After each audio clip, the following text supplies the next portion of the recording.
What's going on, guys? Jim Surratt, Hammer Strength and Conditioning, coming at you today. I want to do another gear review. Okay, so recently, as I've talked about, I've transitioned from multi-ply to single-ply based on availability of competitions and appropriate federations in the Arizona area or in the region that I'm in. Love multi-ply, multi-ply till I die type stuff. I'll never, compete raw. I just have no desire to do it. Like Dave Hoff once said in Westside versus the World, I'm not trained to have the biggest raw squat, I'm trained to have the biggest squat, right? That's where I want to be, is the biggest squat that I can muster. So gear is definitely something that is never going away in my training. Just how it gets implemented and how it gets utilized will be different as I age and as things start to accumulate and all that kind of stuff, right? So I've been using a combination of gear. I have a Titan Velocity, Titan Super Centurion, Titan Katana, Super Katana low cut collar. I have the F8 HD single ply suit, which is okay. Okay. Definitely heavier material, like I talked about in my last review. Just some design issues, I think, that could be ironed out, make it a little bit better. Pulled in it last night, pulled 585 pretty easy. Took too big of a jump, went to 675 and got off the ground, but couldn't lock it out or get it past the knees. So, which I'm not blaming the suit for. I think I just wasn't ready for that weight yesterday, and I tried anyway. But had been talking with Tony Carlino via Instagram.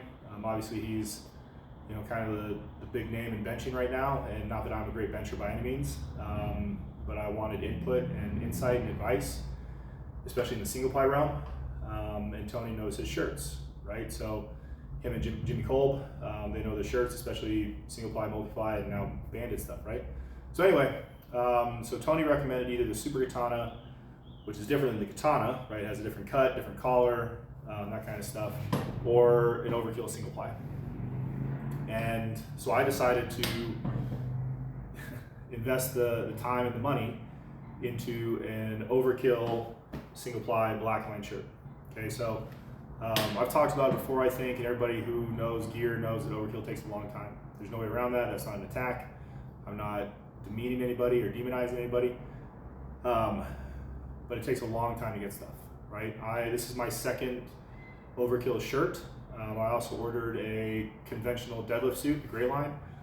The shirt took a long time, weeks if not a few months, and the suit took forever as well, right? So this shirt took about, I think, from placing the order to arriving at my doorstep, about 3.5 weeks, which is acceptable, right? For a custom made, custom fit, custom cut shirt or piece of equipment, that's an acceptable and appropriate amount of time, right? So whether Overkill has stepped their game up and increased their production, or whatever it is, or their build times are not heavy right now, either which way, it took about 3.5, 4 weeks. So for reference, a new, brand new Titan single ply, I think Super Katana is slated at 6 to 8 weeks right now, if you go to the Titan's website. Which is frustrating because it's not a custom sized piece of gear.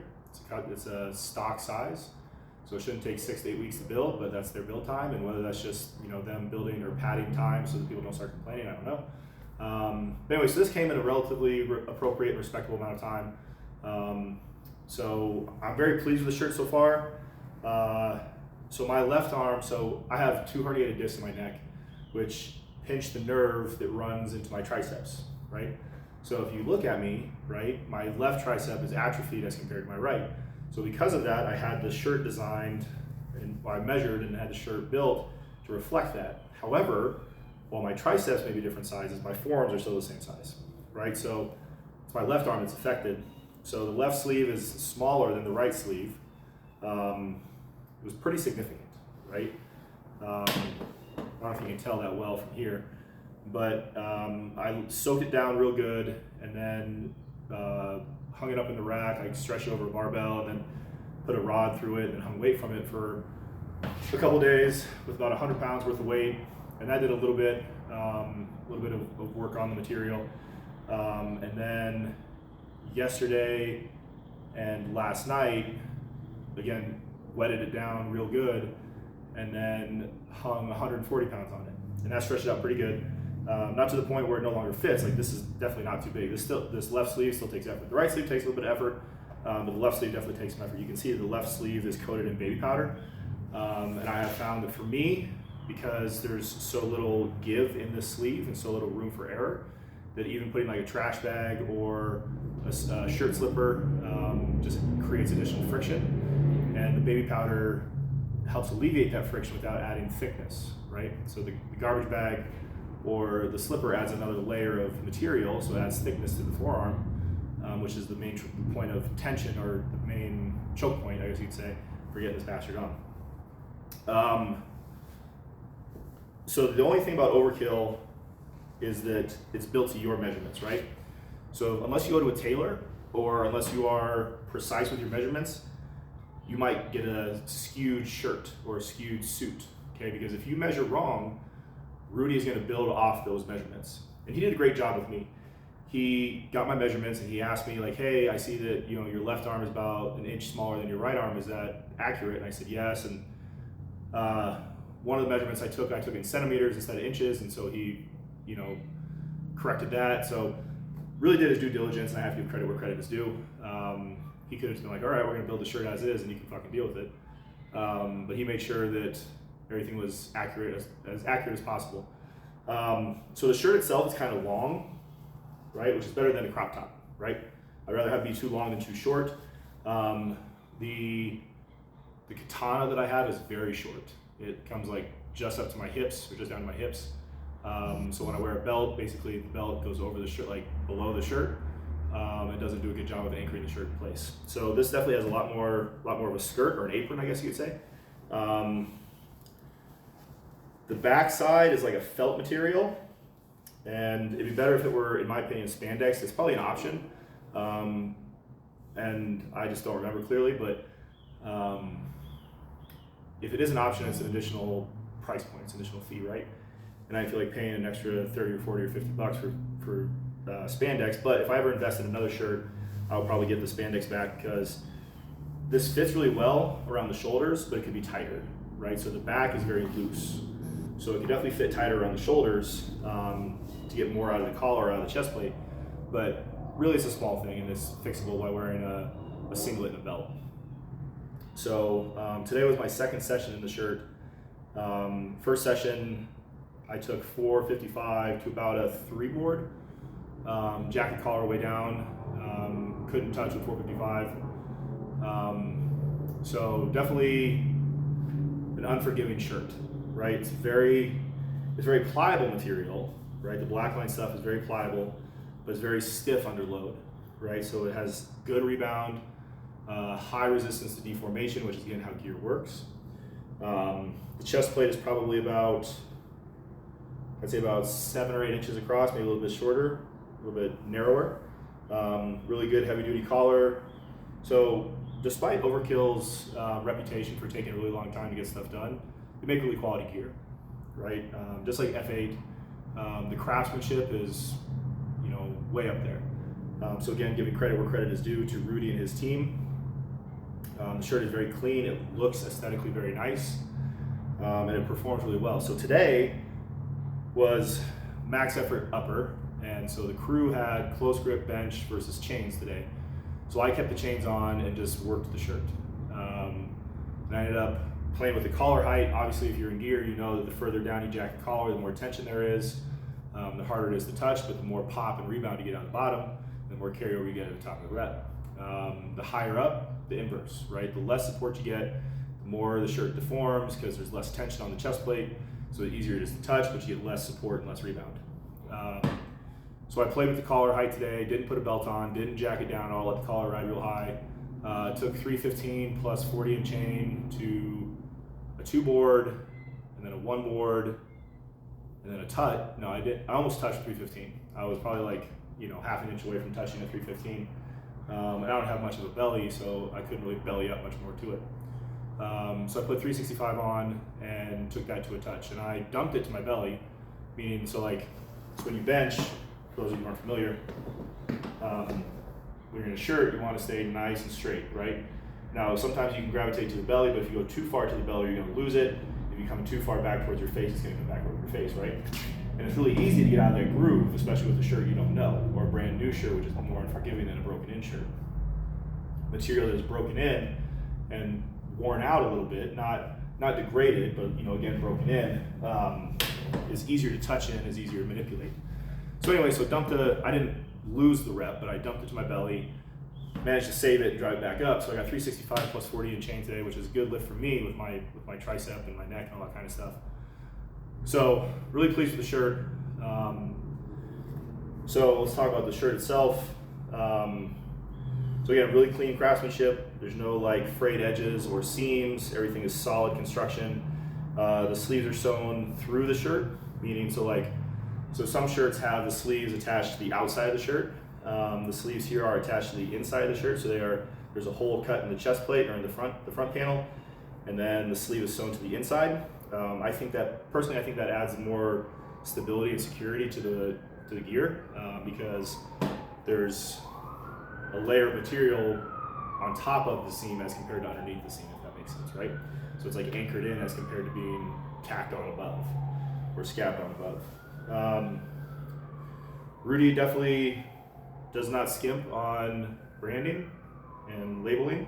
There's 5 labels on this shirt, so there's no question about whether it's an Overkill shirt or not, which is totally fine by me. So right now Overkill has their black line and their gray line. So the black line is stiffer, and the gray line is more pliable, I guess more, again, gear is not elastic, polyester is not elastic, but it has elastic properties. So from what I understand, the gray line is softer, has more give and more rebound, potentially, which makes it great for people who like that kind of stuff in a bench press as well as deadlift suits. I wanted to go with the black line because I want as much support as I can get, especially my tricep, and as much assistance as I can get with my tricep. So yeah, very pleased with the shirt. Looking forward to really breaking it in. Today it took about, maybe 5 or 6 minutes to get into. The right sleeve goes on just fine, no baby powder needed. The left sleeve definitely takes some time, but again, only about 5 or 6 minutes. Anything less than 10 minutes in my mind to get on a custom sized shirt that fits you like a glove is acceptable. And then on Wednesday, when I did my secondary upper, when I took 455 to a float, it took about 15-20 minutes to get the shirt off. I was so pumped up, my forearm was blown up. The good news is that I don't lose feeling in my hands, which is nice. So in the katana, because the sleeve is shortened, it pinches off the radial artery more aggressively, and so my hand goes numb really hard. This, no numbness, no discomfort, very comfortable shirt to wear.